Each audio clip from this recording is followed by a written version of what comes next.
Olá, seja bem-vindo, seja bem-vinda a mais um episódio do nosso Pode Ser Espírita. E hoje nós vamos falar sobre um tema que toca o coração de todo espírita comprometido, o nosso papel na divulgação da doutrina. E nós não vamos falar apenas sobre o espiritismo, mas de inspirar, educar e servir.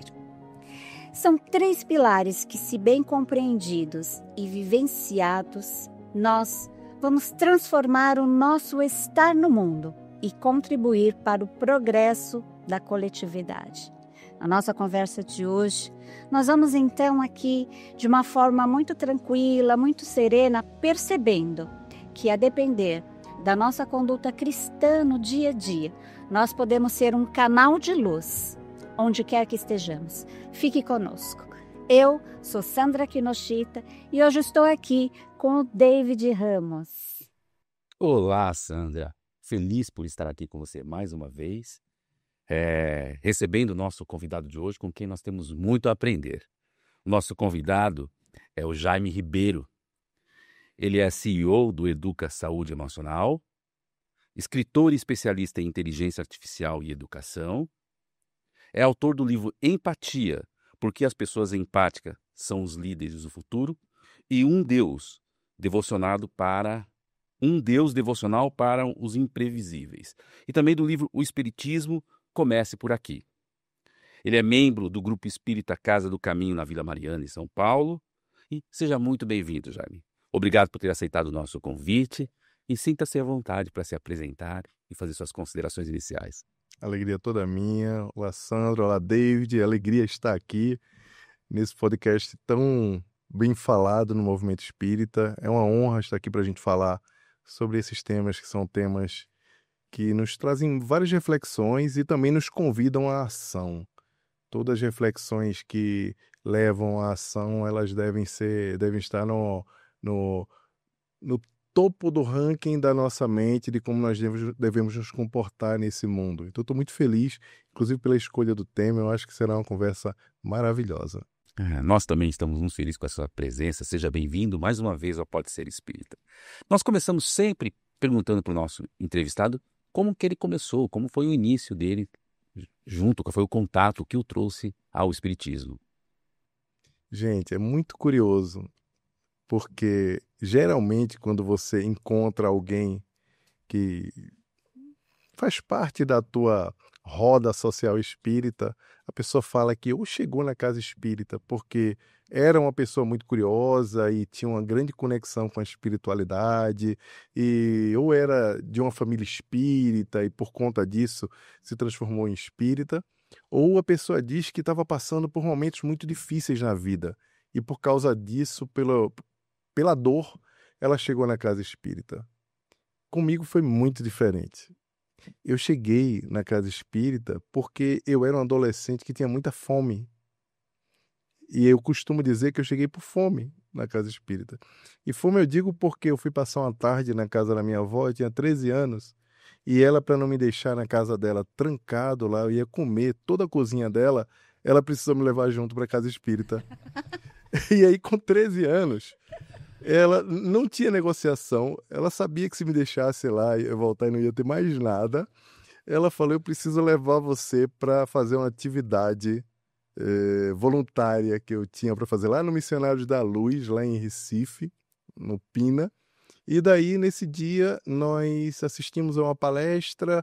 Depois que eu assisti a introdução da palestra, que se chama Exórdio, lá no Nordeste, do livro Respostas da Vida, eu falei para minha avó: vó, eu adorei essa mensagem. Tem uma livraria ali atrás, compra esse livro para mim. Ela falou: eu tenho esse livro, não precisa comprar. Eu falei: tá bom, tudo bem, né? Daí, quando acabou a palestra foi sobre o que é o Espiritismo, o livro que é o Espiritismo. Daí, quando terminou a palestra, eu fiz a mesma pergunta a ela, eu fiz o mesmo pedido. Vó, você pode comprar esse livro para mim também? Eu achei tão interessante esses debates de Kardec com as pessoas, o religioso, o materialista, o incrédulo. Eu achei tão interessante a forma como ela abordou. Ela fez, eu também tenho esse livro. Eu falei, mas vó, claro que não. Você está fazendo aquilo que você faz toda vez que eu estou na rua e peço para comprar uma coisa, você vai na volta, a gente compra e não tem, né? Ela falou, eu juro a você que tem, tá tudo bem. E aí ela não comprou o livro de fato. Quando chegou em casa, ela me deu Respostas da Vida. Eu desci para o hall do prédio naquela mesma tarde. Eu li o Respostas da Vida inteira e eu senti que aquilo fazia muito sentido para mim.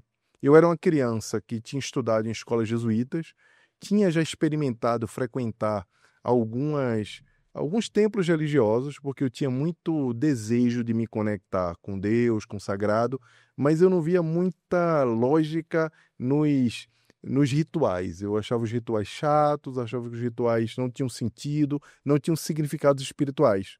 Eu achava muito repetitivo. Daí, quando eu vi um texto profundo falando sobre coisas práticas da vida, eu me conectei. Então, quando eu terminei aquele livro, eu terminei ele rápido para poder pegar o segundo, que ela disse que ia me dar o segundo quando eu terminasse o primeiro. Foi aí que, aos 13 anos, eu li o que é o Espiritismo, e após essa leitura, eu me tornei espírita, por fome. Aham. Quando você falou Criou, fome, eu não, eu criou um achei que era fome de suspense. Criou conhecimento. um suspense Era em fome todos de nós, assim. verdade. Trazendo aqui, né, toda essa leitura, todo que acabou te trazendo um conhecimento, né? E quando nós falamos em doutrina, logo nós pensamos em doutrinação, né? E como é então que nós podemos falar em doutrina dos espíritos, divulgar, conversar sobre, sem pensar nessa maneira impositiva ou desvincular como a doutrinação propriamente dita? Sandra, as palavras vão passando por significados ao longo da história. Em especial hoje, nós precisamos ter muita cautela em como os significados das palavras vão se modificando a partir da própria viralização digital. Você vê que hoje em dia algumas palavras que eram vistas como naturais, como uma palavra como doutrina, falar em uma doutrina e uma construção, não tem nada de negativo na discussão de uma construção doutrinária. Mas a partir da compreensão de que a doutrinação era uma imposição de uma crença ou de uma palavra, isso começou a ser menos palatável. Isso fez, inclusive, com que nós espíritas começássemos a nos sentir um pouco desconfortáveis em falar sobre doutrinação, evangelização. E, na minha perspectiva, nós não temos que ter nenhum desconforto de falar em doutrinação, em doutrina, em evangelização, em evangelho, porque isso está muito mais relacionado à compreensão das pessoas sobre o significado real do que a forma como nós nos comunicamos. Mas como comunicador espíritas também, nós precisamos pensar em algumas adaptabilidades, a forma como a gente fala sobre isso, explicando do que a gente está falando quando está falando em doutrinação. Você vê, nos anos 80, 90 ou até antes, falar em doutrinação do espírito estava relacionado a você levar o evangelho, a você explicar a realidade espiritual para aquele espírito que geralmente não tinha compreensão nem do evangelho, nem da sua realidade espiritual, quando eles estavam em reuniões mediúnicas. Hoje em dia, quando você vai falar, você tem que chamar dialogar, o dialogador. A gente começou a se sentir um pouco desconfortável em falar a doutrinação, e isso não vai uma crítica à mudança do nome. Eu não acho que tem um problema em nós nos adaptarmos para que a comunicação fique mais efetiva. O problema é quando nós sentimos um desconforto desconhecendo o que aquilo significa. Para mim, a doutrinação continua a ser ensinar uma doutrina, mas a doutrina espírita, por sinal, é uma doutrina que por si só tem como fundamentação o pensamento crítico. O próprio Kardec, ele se fundamenta no processo do pensamento crítico, e foi por meio do pensamento crítico que a doutrina espírita nasceu. Quando você fala em doutrinação ou em falar sobre a doutrina, seja para os espíritos ou seja para quem quer aprender a doutrina, você fala em desenvolver o pensamento crítico espiritual das pessoas. E não o pensamento crítico espiritual místico. O pensamento crítico espiritual, porque a discussão sobre a imortalidade da alma e sobre as vidas sucessivas ou sobre a realidade espiritual é um processo do pensamento crítico sobre a significância da vida. Porque não dá para você acreditar em um Deus, voltando já para o processo da construção do pensamento da doutrina, na fundamentação em Deus como princípio, como o criador do universo, como o senhor da vida, como a inteligência suprema, sem você pensar no pensamento crítico. Sem o pensamento crítico, a ideia de sustentação de Deus, segundo o Espiritismo, ela não existiria. Porque por meio do pensamento crítico, dessa competência, inclusive do futuro, segundo o Fórum Econômico Mundial fala agora, é que nós chegamos à conclusão que tudo aquilo que não foi criado pelo homem só pode ter sido criado por uma inteligência suprema.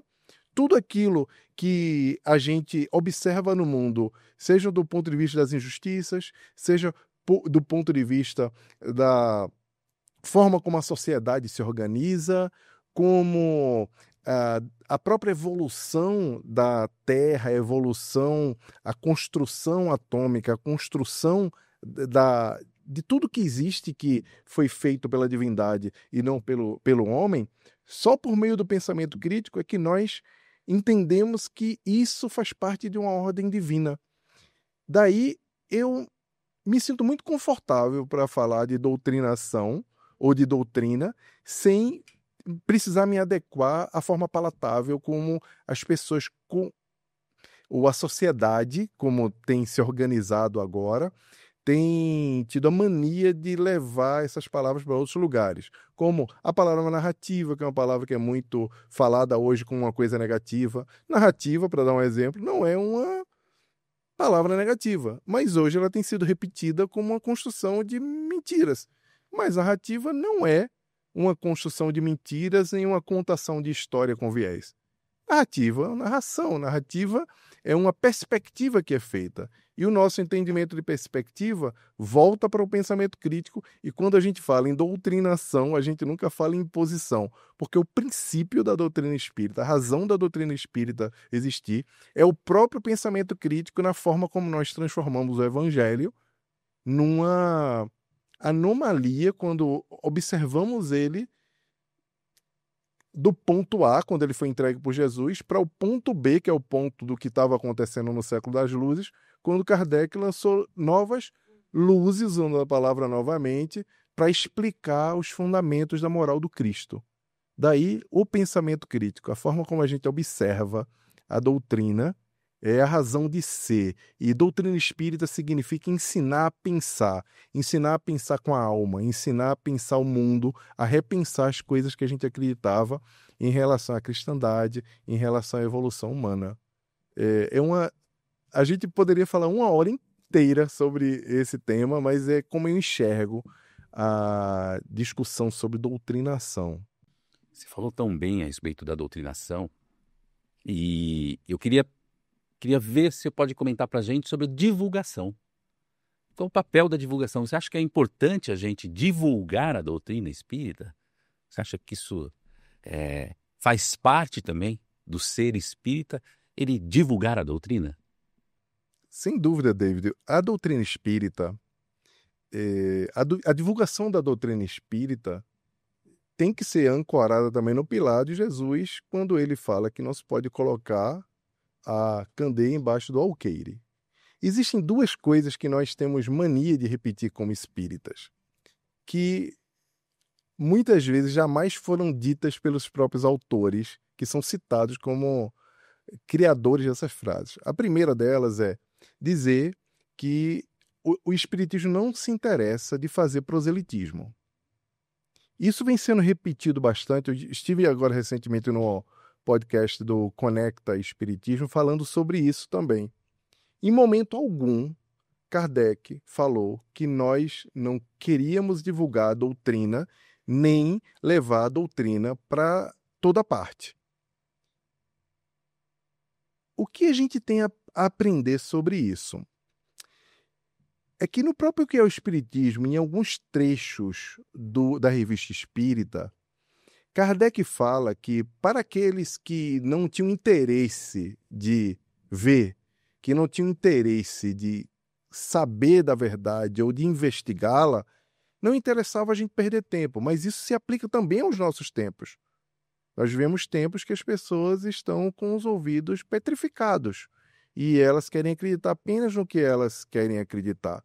E ali existia um debate muito intenso sobre a realidade da vida. Nós estávamos vivendo um período de intensa discussões sobre caminhos filosóficos, dentro da filosofia natural, dentro da construção do pensamento, com o materialismo quicando ali na nossa no cerne do pensamento mundial.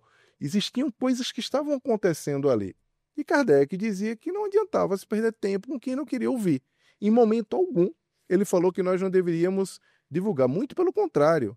Ele fica muito claro que era para isso, inclusive, que ele viajava, em Viagem Espírita de 1862, se fala, não, ele estava visitando os grupos espíritas. Não, eles estavam só visitando para ajudar a organizar. Ele estava garantindo que o espiritismo estava sendo divulgado diretamente da fonte para que ele fosse fortalecido e conseguisse chegar a mais pessoas. É tanto que no próprio Auto de Fé em Barcelona, quando os espíritos começam a se comunicar, naquele período que foi marcado como o período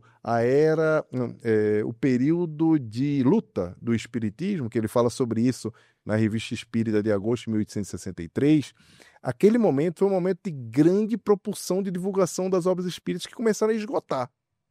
Daí, quando você pensa que a gente não tem a obrigação de fazer a propagação, que Kardec falou que nós não estávamos interessados em proselitismo, os espíritas acreditam que alguns espíritas interpretam como não é nossa obrigação divulgar, mas não é nada disso que Allan Kardec falou. Daí, a obrigação de divulgar a doutrina, a obrigação de divulgar o evangelho é de todo aquele que acredita no ide pregai. Nós precisamos divulgar. Existe uma outra coisa, eu vou amarrar as duas juntas agora, pedir permissão para continuar aqui falando sem interagir tanto, é que, e eu tenho discutido muito isso nos lugares que eu sou chamado para conversar a respeito do espiritismo na atualidade, é uma frase do Raul Teixeira que fala que o ser espírita não é para todo mundo. Inclusive, eu uso essa frase no Espiritismo Começa por Aqui, que é o meu livro para iniciantes ou para leigos sobre o espiritismo, mas a conotação não é que ser espírita não é para todo mundo, não é se colocando como um grupo de privilegiados que só esses privilegiados têm capacidade de compreender a doutrina. Não é sobre isso. Daí as pessoas acreditam que esse espiritismo não é para todo mundo, para se eximir da responsabilidade de levar o espiritismo com mais força de compreensão para aqueles que ainda não compreendem ou não foram impactados por ele. Ou seja, quando a gente observa o próprio censo, que a gente já discutiu bastante sobre isso, e fala, os jovens não têm se interessado pela doutrina espírita. Alguns dizem porque eles estão preguiçosos, porque eles não estão interessados em espiritualidade, porque o espiritismo não é para todo mundo, tem que estudar muito. Na verdade, as pesquisas indicam que tem aumentado de 4 a 5 vezes o número da geração Z, que são jovens, nos templos religiosos. Se eles estão interessados em se conectar com Deus, se conectar com a religiosidade, na conexão com o sagrado, que são as gerações que a Gênese Kardec já dizia que chegaria para fazer a transição planetária e não estão se conectando conosco, a conta é mais nossa do que deles por não se conectarem, porque nós não estamos transformando essa mensagem que é tão poderosa, tão clara, tão em linha com o pensamento da atualidade em uma mensagem que seja clara para eles. Esse espírita não é para todo mundo, junto com a não vamos fazer proselitismo, faz com que nós fiquemos paralisados. Por exemplo, se a Federação Espírita do Estado de São Paulo pensasse assim, o Pode Ser Espírita não existiria. Porque para que fazer um podcast para trazer numa linguagem moderna, numa linguagem atual, fazer um bate-papo, se tudo já está posto? Quem quiser que venha assistir a reunião pública, quem quiser que leia os livros, quem quiser que pegue os 5 livros da codificação e vá ler tudo para aprender a doutrina, mas não é sobre isso. Em momento algum, Kardec acreditava que a gente não deveria fazer isso. Aí, só para concluir, se Deus é para todos, se Jesus rompeu ideia de que o cristianismo seria uma mensagem. Se Jesus libertou essa conexão com Deus, ou essa relação com Deus, de uma relação tribal, que era uma relação só do povo de Israel, do Deus de Israel, para procurar no seu principal algoz, que é o apóstolo dos gentios, Paulo, para que ele levasse a mensagem de Jesus para todo o mundo, rompendo essa dinâmica de um Deus tribal, ou seja, o cristianismo também é para todo mundo, é universal, porque o espiritismo seria uma mensagem também tribal ou de eleitos, e não para todo mundo. Isso já responde tudo. É nossa obrigação divulgar a doutrina. A resposta é longa, né? Mas cada pergunta vocês fazem. E aí, quando você fala sobre que é nossa obrigação, talvez encontremos aí, quando falamos em proselitismo, é exatamente a questão de imposição, de obrigar as pessoas a seguir. Talvez seja mais este caminho. Mas quem sou eu, né? Mas concordo nesse sentido, que é nossa obrigação mesmo a divulgação. Porque se é algo que nós tivemos acesso e conhecimento, e nós sabemos da força que ela tem e do quanto esse esclarecimento nos proporciona aí, né, uma trajetória mais segura, aí sim a nossa vontade de divulgar ela é ainda maior. E aí vem então essa pergunta, que nós talvez tenhamos uma dificuldade ainda dessa comunicação, né? De levar à vida das pessoas todo este conhecimento, sem que elas tenham que fazer a leitura dos 5 livros da codificação, né?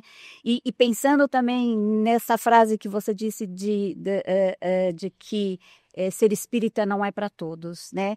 Então, como é que nós podemos olhar para essa questão de que ser espírita não é para todos e como melhorar a nossa comunicação? Como divulgar a doutrina com uma linguagem que seja mais acessível, com uma linguagem que seja mais moderna, né? Que as pessoas possam compreender, se interessar e quem sabe, navegar nestas águas também. Nós temos vários caminhos. O primeiro deles, e o mais importante, é nós deixarmos os jovens serem jovens dentro da casa espírita. Existe uma tendência de que os jovens bem vistos e aceitáveis, ou aceitos nas casas espíritas, nos congressos, são jovens que se comunicam e falam do espiritismo como se fossem nós, como se fossem pessoas mais velhas. Vou me incluir nessa. Então, os jovens que a gente gosta, ou que a gente convida, ou que a gente leva para fazer palestra, são jovens que falam como se fossem pessoas muito mais velhas que eles. Isso automaticamente faz com que as novas gerações, que também trarão a forma como a gente se conecta, ou com que os nossos sucessores se conectarão, olhem para aquele jovem e não se enxerguem. É como se você chegasse, eu estou muito distante daquilo ali. Aquela pessoa fala, mas fala de uma forma diferente, fala debalde, parece que nós gostamos muito das traduções do Guilherme Ribeiro, das traduções antigas, da forma como a linguagem acontecia na metade do século passado, e começamos a replicar, acreditando que aquilo é a forma como se deve comunicar. E na verdade não. Então, ao melhorar a linguagem, nós já estamos dando um passo muito grande. A segunda são as iniciativas que estão postas para nós observarmos na sociedade. Podcast, mídias sociais, utilização de canais diferentes que podem divulgar e falar da doutrina de uma forma mais palatável. Isso não quer dizer adaptar a doutrina para que pessoas que não se interessam olhem para ela de uma forma diferente, superficial. Mudar a linguagem não tem a ver com superficialidade. Nós temos vários exemplos disso na literatura. Você pega historiadores como Yuval Noah Harari, que é um dos historiadores mais famosos do mundo hoje, né? Autor de best-seller. Ele consegue trazer e tangibilizar a história de uma forma profunda, fazendo conexões com a linguagem que as pessoas consigam ler. Isso acontece muito com livros de tecnologia e de ciência. Estou lendo um livro agora chamado O Sonho de Mendeleev, que é a história da química contando, inclusive, uma coisa muito curiosa, que é como não ser espiritual aquilo, que a invenção da tabela periódica, que eu sou engenheiro químico, né? Pouca gente sabe disso, por incrível que pareça, eu sou engenheiro químico.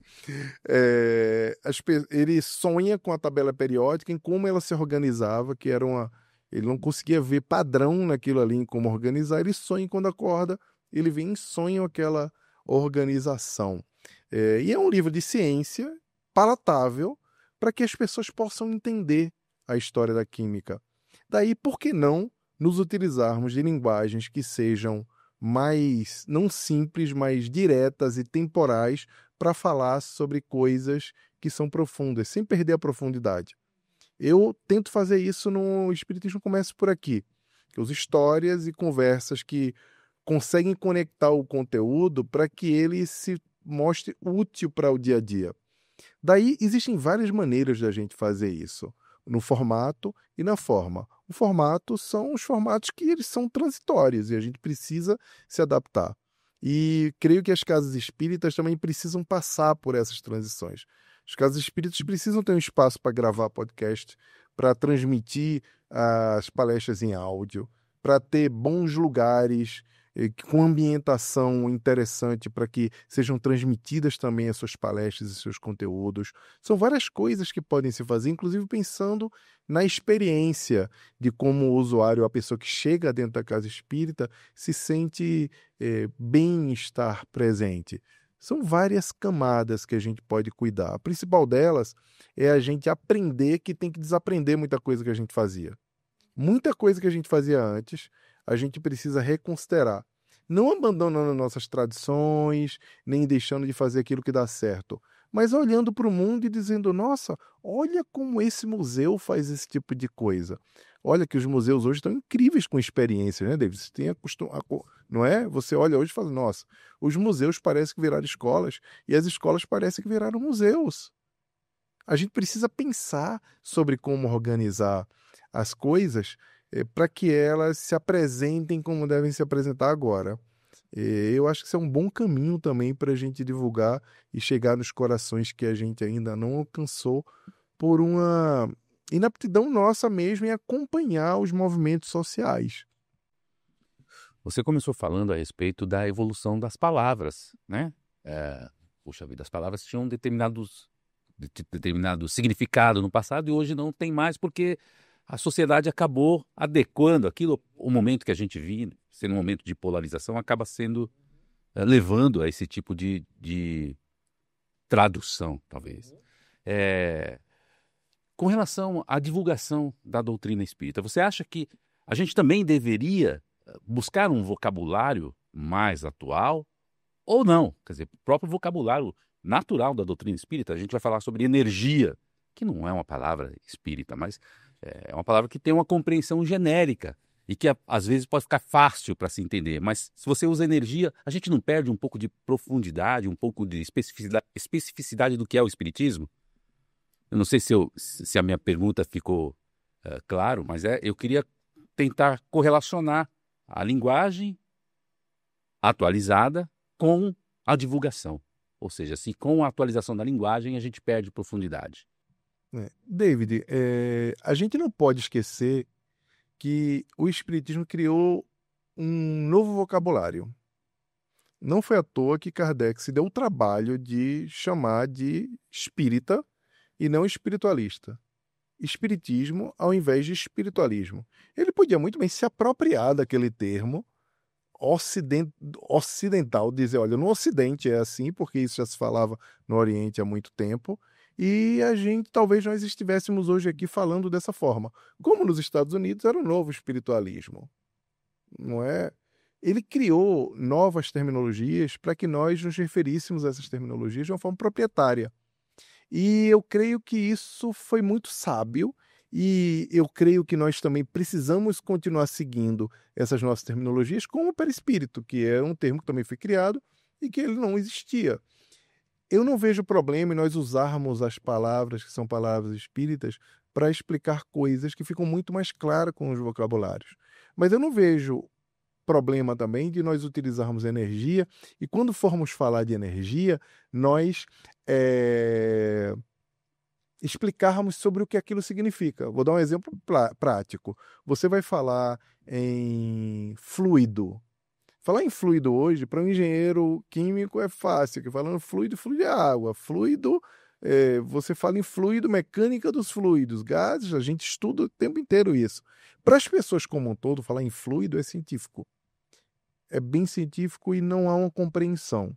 Mas se você também falar em matéria escura, se você falar em teorias de unificação a teoria 1 da unificação da física, que une a física quântica com a física mecânica, a física newtoniana, se você for falar nesse nível de sofisticação, não cabe numa divulgação simples. Mas eu creio que a gente sempre pode utilizar palavras que são universais explicando o que elas significam para nós, na nossa perspectiva. Mas a compreensão científica também vai evoluindo. Usando aqui a questão dos elementos, houve um tempo em que se pensava que tudo era água e derivado da água. Depois tudo era terra e derivado da terra. Depois tudo era ar. Depois chegou o cientista e falou, não, é água, terra, fogo e ar. E alguém dizia, não, peraí, existia um elemento único para isso, um elemento central. Começava a se pensar em ciência e na evolução da ciência a partir da perspectiva filosófica.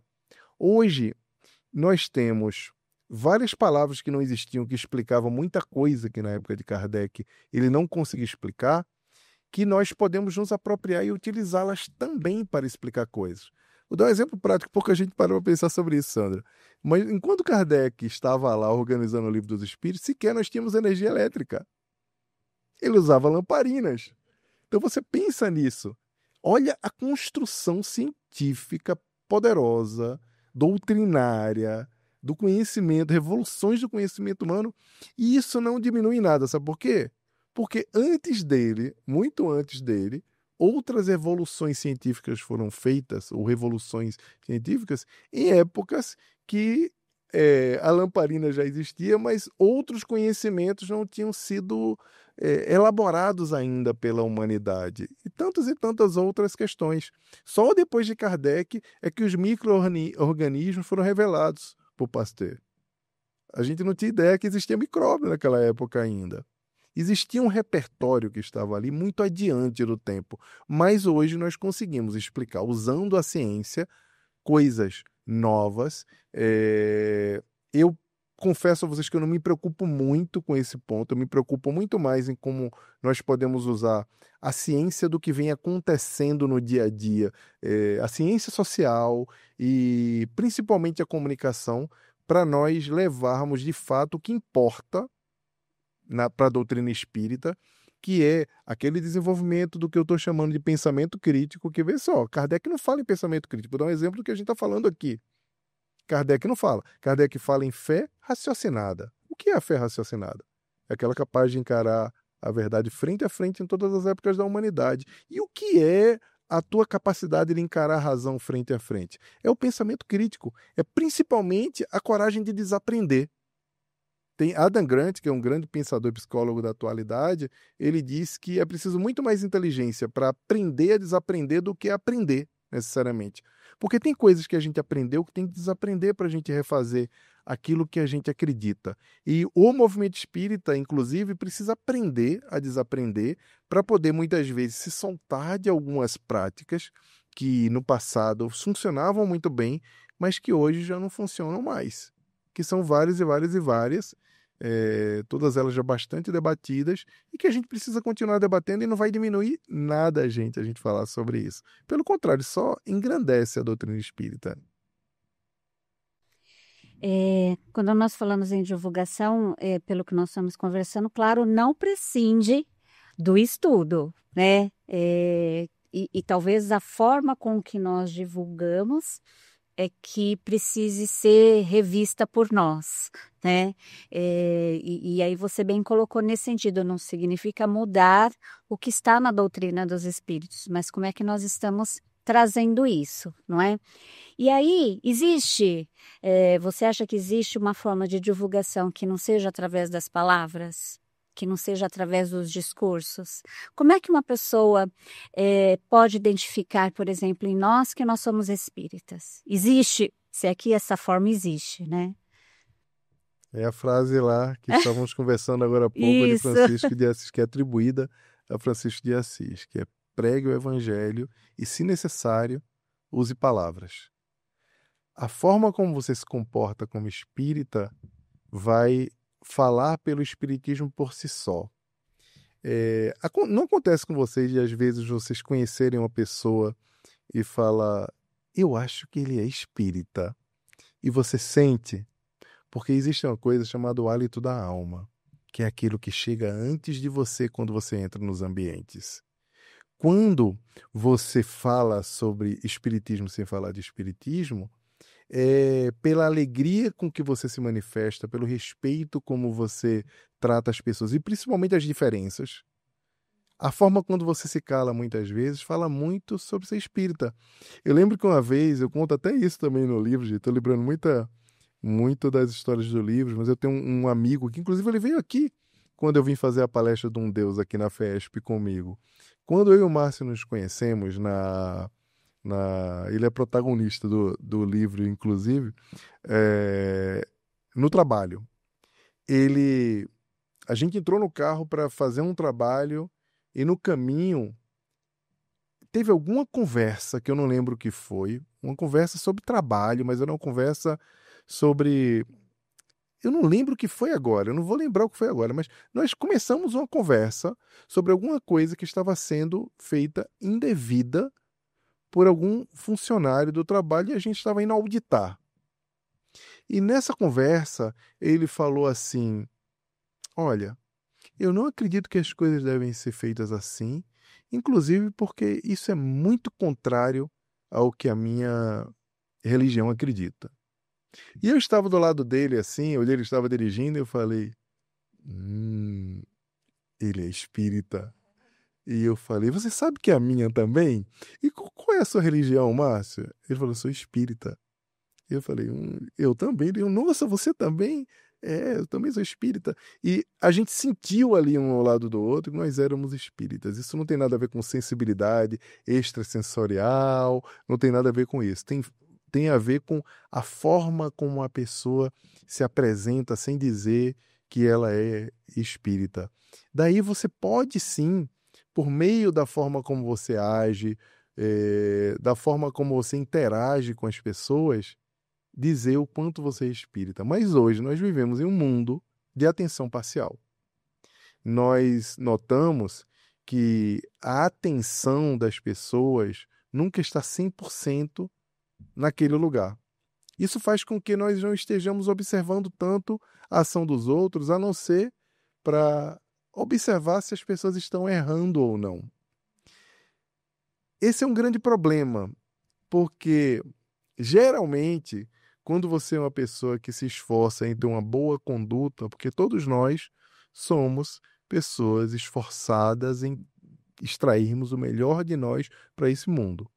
Como diz Herculano Pires na introdução do Livro dos Espíritos, edição da FESP, que é a minha edição preferida, ele fala que a evolução, por sinal, a apresentação é uma introdução brilhante, ele fala que a evolução espiritual se dá em espiral e não em linha reta. Quando ele fala na espiral, quer dizer que nós estamos sempre indo um pouco e voltando. Isso, para compreensão do ortodoxo, é uma involução, não. É uma faixa de evolução que nós estamos, por meio da aprendizagem, transitando o tempo inteiro. E nesse processo de quedas e ascensões, nós vamos evoluindo e aprendendo. Na sua evolução, quando você consegue transitar mais em cima do que embaixo, quer dizer que o teu aprendizado está um pouco melhor. Mas somos todos pessoas em processo de transição e de evolução em espiral. Quer dizer que nesse mundo de hoje, nessa sociedade, existe uma observação muito grande de quem acerta é esperado que se erre. E as pessoas parecem que ficam esperando você errar para poder te apontar e dizer, olha lá o espírita. Quem nunca ouviu, já pensou? Eu lembro quando eu tinha 14 anos, eu estava fazendo o curso de passe. Não se choque, viu, gente? Com 14 anos eu era um garoto meio alto, meio grande já. Eu já competi, eu era atleta de vôlei, eu já competi em categorias. Depois é que eu não cresci mais. Eu acho que Deus falou, é melhor deixar esse menino. Eu acho que eu parei de comer muito, deixar esse menino daquele tamanho. E eu lembro que quando eu estava fazendo curso de passe, fui lá, né, minha mãe olhou assim e falou: me diga quais são os dias que você vai dar passe para eu não ir tomar passe no centro. Ou seja, as pessoas que mais convivem com você são aquelas que têm um acesso maior às suas sombras, aos seus erros, às suas batalhas individuais, né? E geralmente são as pessoas que mais te cobram que você tenha uma conduta mais santificada. Daí, mesmo que você esteja tentando acertar, e eu estou falando isso aqui para o autoacolhimento, tá? Para quem está ouvindo a gente não achar, olha, mas eu errei e agora, está tudo bem, eu não estou pregando o evangelho, como é que eu não sou digno? E num Deus eu falo muito e eu dedico quase, sei lá, 70% quase do livro falando sobre essa redenção, que é como é que nós podemos ter um olhar para os nossos erros, para quem nós somos, sem achar que Deus ou que Jesus, sem achar que nós somos observados por Deus com um olhar de julgamento, para a gente entender que o nosso erro faz parte também do nosso processo de evolução e nós não somos menos dignos por isso. E a gente tem uma tendência de achar, logo eu, não é? Por que eu serei um escolhido para divulgar a doutrina, para fazer um trabalho se eu erro tanto? E é para a gente ter um olhar mais parecido com o olhar que Deus tem para conosco. Ele sempre acredita que nós vamos vencer. Ele sempre renova, como diz o profeta Jeremias, ele renova, Deus misericordioso que renova todos os dias, todas as manhãs, a sua misericórdia para conosco, para com a nossa vida. Nossa, que realmente que acolhedor é isso, né? E quando nós falamos que a doutrina dos espíritos, ela tem esse aspecto acolhedor, é nesse sentido, não se trata de acertar sempre. Se trata de esforçar em acertar, né? E acertar, às vezes, não é o acerto máximo, né? É acertar pouco a pouco aquilo que, às vezes, nós deslizamos, às vezes, nós não fazemos com tanta precisão ou, né, com tanta habilidade. E, às vezes, nós acertamos um dia, erramos um pouquinho depois e aí acertamos um pouco mais. Então, é isso, é ter esse olhar para si mesmo, né, no sentido de que nós sabemos qual é o caminho, de que onde nós queremos chegar, mas de que é um passo de cada vez, não é isso? Que não acertamos sempre e está tudo bem. E acho que então se desmistifica, vamos dizer assim, essa necessidade do espírita acertar sempre, de estar sempre certo, né? E de ter essa coisa de quando ele age, está ali sobre essa observação de que há espera de que ele erre em algum momento, né? Tira essa culpa, não é isso, Sim. Jaime? Você vê, tem uma cena no Evangelho que me toca profundamente.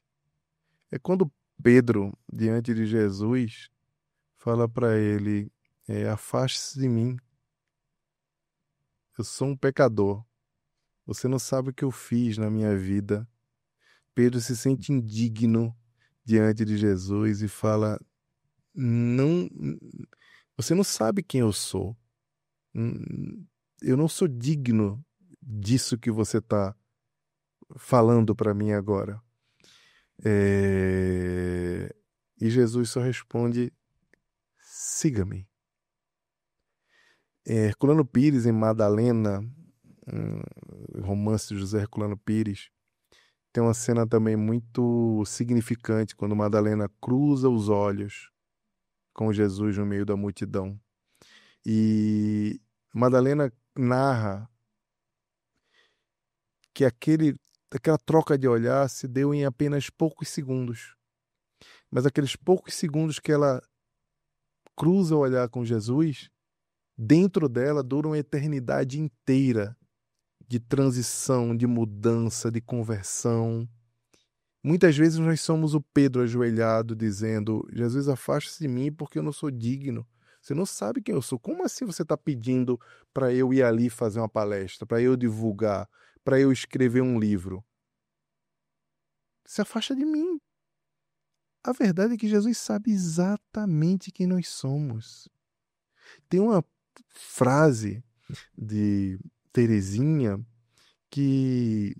da Santa Teresinha, que ela diz: Deus, você é aquilo que Deus pensa de você.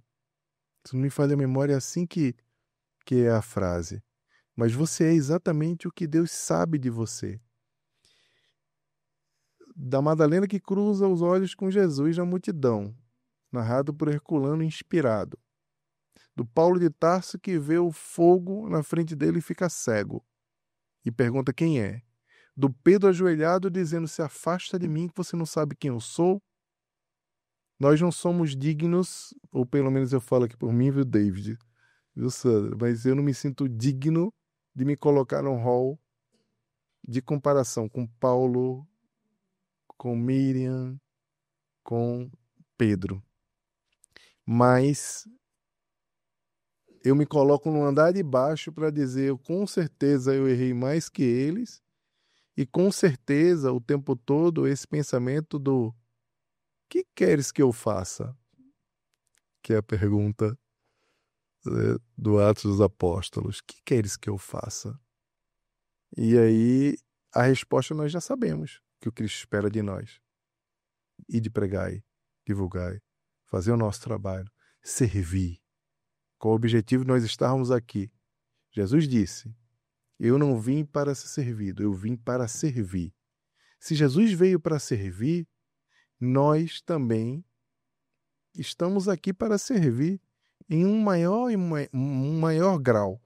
A questão é que muitas vezes nós acreditamos que para servir nós precisamos ser palestrantes espíritas, escritores, nós precisamos ser conhecidos, pessoas que são reconhecidas, idolatradas, precisam ser festejadas. Mas Jesus, por 30 anos da sua vida, foi um carpinteiro. Ele fazia mesas, cadeiras, bancos. Ele fazia uma atividade muito simples e singular. E ao mesmo tempo muito útil. Mas apesar dele ter passado quase 30 anos da vida fazendo móveis e trabalhando como carpinteiro, ele nunca reclamou, não se tem registro que ele reclamou da sua profissão ou do seu pai por ter ensinado e repassado aquela profissão para ele. Ele sabia quem ele era. Ele sabia que era o Messias. Ele sabia que era enviado para mudar o mundo e dividir o mundo em duas grandes fases e libertar o povo de Israel daquele pensamento de relação com Deus tribal. Ele sabia que vinha trazer uma mensagem atemporal que revolucionaria a vida. Ele sabia exatamente que era o governador do planeta. Ele sabia exatamente que ele estava aqui, como João descreve em João 1, que no início era o verbo e ele estava ali. Ele sabia quem ele era. Mas em momento algum ele reclamou por ser um carpinteiro, porque ele sabia que por meio das suas atividades cotidianas, por meio da sua relação com o trabalho, ele estava se preparando ou aguardando para viver a sua grande missão. E muitas vezes nós acreditamos que para sermos importantes, nós precisamos estar em posição de destaque. Quando, na verdade, nós podemos servir de qualquer maneira. Porque se o próprio Cristo foi carpinteiro durante quase 30 anos, sabendo quem ele era e o que estava prestes a fazer, por que muitas vezes nós acreditamos que a nossa tarefa simples é uma tarefa menor do que escrever livros ou fazer palestras ou fazer qualquer outra coisa? Isso é uma grande lição para a gente. Só reforçando então o que você está falando e aí criando uma oportunidade para você falar um pouco mais a respeito disso aí. disso ainda, é servir de forma simples, de forma discreta, também causa transformação, também impacta a vida, também divulga-se, de certa forma, o bem ou o espiritismo. É isso que você está falando também, né? Sim, inclusive porque todos nós temos uma importância muito grande na vida de alguém. Muitas vezes nós acreditamos que essa importância só é ideal ou só é valiosa quando ela acontece para multidões, para fama, para ser vista. Em momentos, então, em que tudo é para aparecer e pouco para ser, que é o momento hoje da visibilidade, da hipervisibilidade, da hiperexposição digital, nós nos confundimos e acreditando que esse servir ou simples não é uma forma também de construir. Mas assim como a gente olha para a escola e diz que todo mundo está educando, desde a pessoa que trabalha com o lanche até o professor, todo mundo é um educador, a gente olha na casa espírita no mundo, todos nós somos servidores, todos nós temos a oportunidade de ensinar e multiplicar os ensinamentos do Cristo, independente de que tarefa nós estamos realizando. E o maior exemplo disso é Jesus, que não estava se preparando para desempenhar a sua função dentro das sinagogas pregando e de repente nós para pensar que a narrativa poderia ser interessante. Uma criança que entrou no templo, pregou a vida inteira, virou um grande doutor da lei, ou um grande mestre, ou qualquer coisa parecida, e de repente se revela como Messias e tem uma ascensão ou uma liderança para com a sociedade. Não foi o que aconteceu. Era um carpinteiro de Nazaré, que é, digamos que não tinha grandes tradições de revelar sábios, digamos assim, ou sábios relevantes. E de repente ele aparece e se coloca como o Messias, o grande transformador do mundo. Não é de repente, mas para a sociedade foi meio que de repente. Era apenas um carpinteiro. E aquele carpinteiro depois mudou toda a história da humanidade. Mas já estava ali. Quando você fala em servir, né, você falou sobre, e aí nós estamos sempre relacionando com a questão de divulgar, mas nós falamos em ser palestrantes ou expositores. Este servir, como ele pode se revelar? Porque às vezes nós achamos que servir parece ser algo grande, né? Tem que ser algo que realmente cause algum impacto.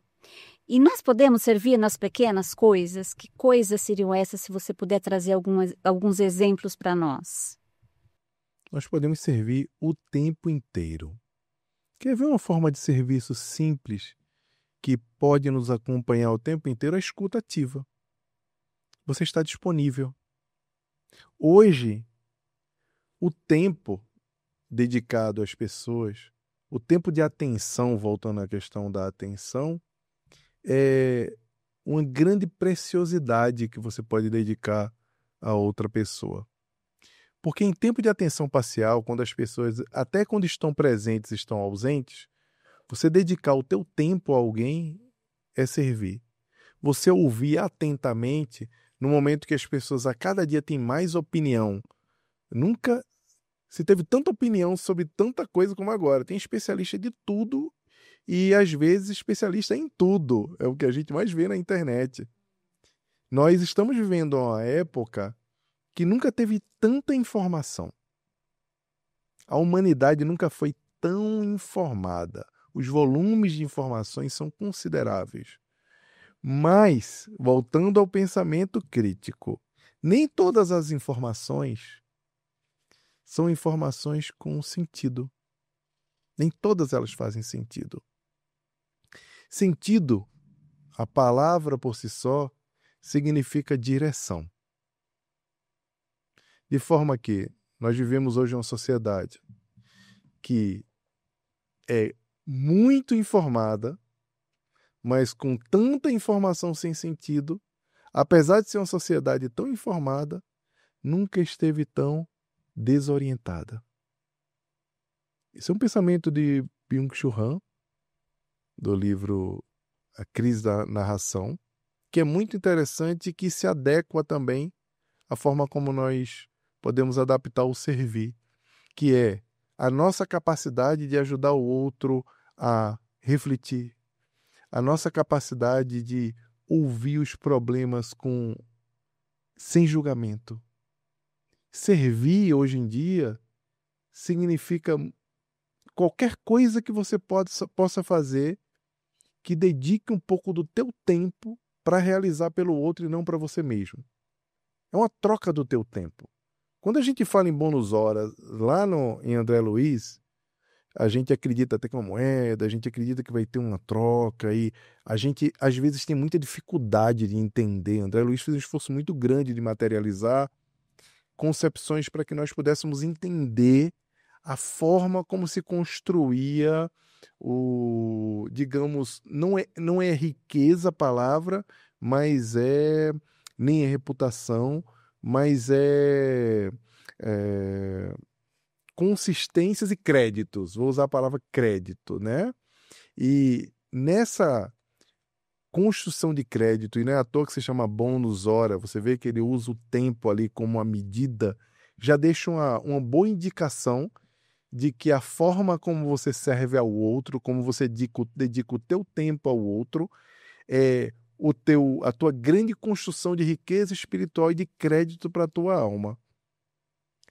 Ele já deixa uma boa dica de como a gente deve observar o que significa o serviço, que é menos força e mais tempo.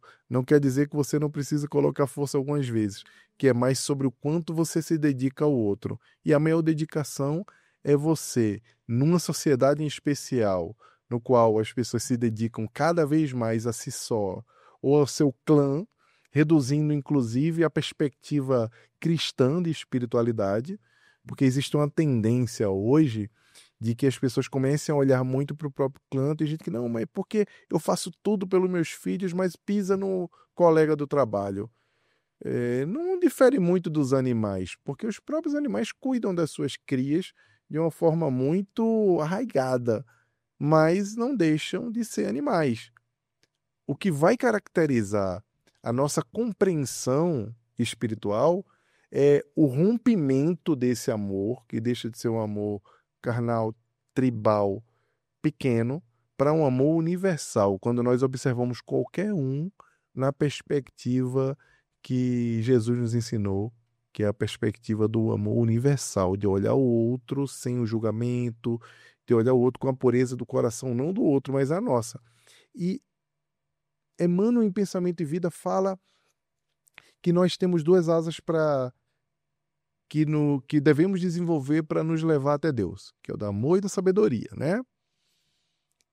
Quando a gente pensa que o que precede a sabedoria é o conhecimento, ele fala que primeiro nós conhecemos para depois nos tornarmos sábios. Mas o que precede o amor, ele não detalha ali. Em alguns momentos eu falo que a empatia, que é a capacidade da gente se colocar no lugar do outro, mas se você pensar direito sobre o que precede o amor, é a pureza da observação, é o esvaziamento do julgamento. É quando você olha o outro sem se preocupar em contar a narrativa sobre aquilo que está acontecendo, sem se preocupar em julgar o que está acontecendo na vida do outro, porque você simplesmente observa como Deus observa o homem. Deus não observa a gente com um amor que é, não, está errando, deixa eu amá-lo aqui porque ele está errando. Ele observa sem julgamento. Ele observa sabendo que aquilo faz parte de um processo de aprendizagem e que o livre-arbítrio existe, que tudo aquilo ali que acontece na sua vida por meio das tuas escolhas fazem parte da obra dele. Mas ele não assina nos erros que você vem cometendo. Ele simplesmente observa como você deve ser observado. Quando nós nos aproximamos a essa observação com um coração vazio de emoções, olhando e entendendo que o outro tem uma jornada individualizada e própria, a gente está fazendo um serviço inclusive mental, energético, de não estar jogando lixo espiritual, ó, palavra que nem existe, tá vendo? Usando aqui na outra pessoa, né? Vibrando negativamente. Muito bom, Jaime. Então, você poderia resumir para a gente, então, que educar, amar e servir são elementos fundamentais também para quem se propõe divulgar.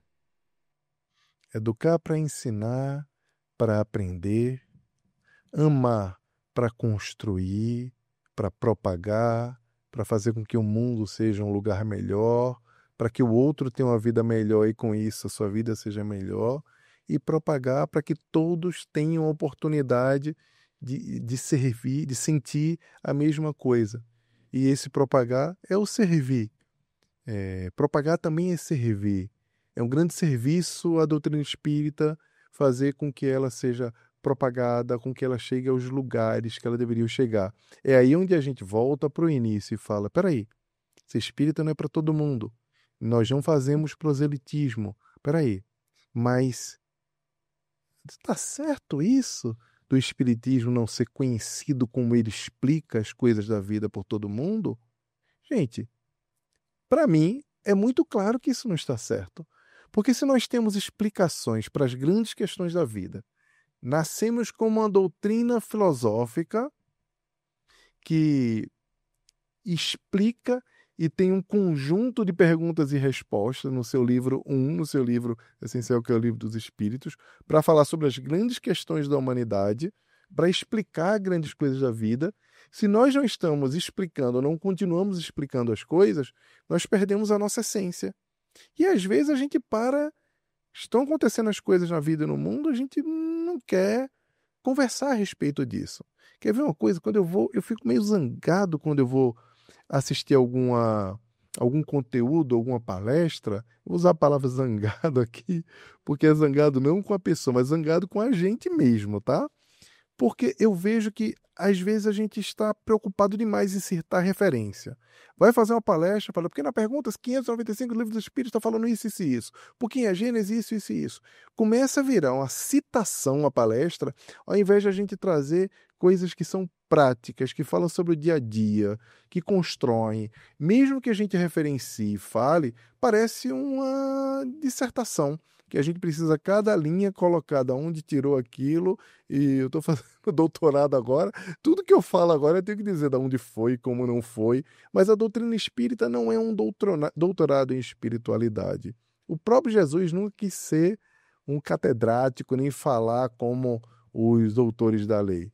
Ele quis falar para transformar corações. E talvez a forma como a gente tem que fazer, o impulso que a gente tem que dar à doutrina espírita, seja falar dela com a simplicidade que exige para explicar as grandes questões da vida, como Kardec fez. E a gente não pode se eximir disso e começar a estudar como se estivesse estudando pautas do passado.